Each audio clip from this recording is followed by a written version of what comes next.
अध्यक्ष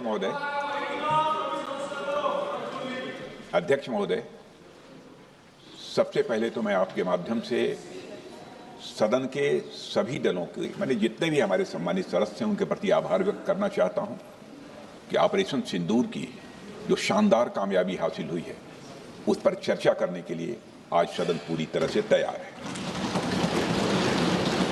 अध्यक्ष महोदय, सबसे पहले मैं इस सदन के माध्यम से मैं देश के उन वीर सपूतों को, उन बहादुर सैनिकों को नमन करता हूं जिन्होंने की राष्ट्र की सीमाओं की रक्षा के लिए आज जब भी आवश्यकता पड़ी है अपना बलिदान देने में वह पीछे नहीं रहे हैं।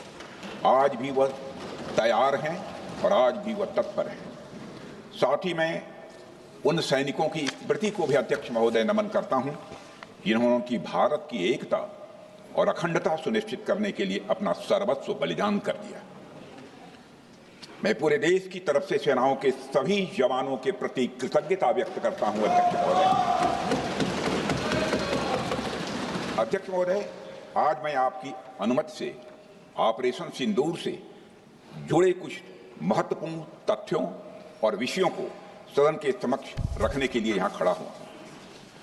अध्यक्ष महोदय, 6 और 7 मई 2025 को भारतीय सेनाओं ने ऑपरेशन सिंदूर के नाम से एक ऐतिहासिक सैन्य का अस्मिता, देश के नागरिकों के प्रति हमारी जिम्मेदारी और आतंकवाद के खिलाफ हमारी नीति का एक इफेक्टिव और डिसाइसिव डिमॉन्स्ट्रेशन था। अध्यक्ष महोदय, जैसा इस सदन को जानकारी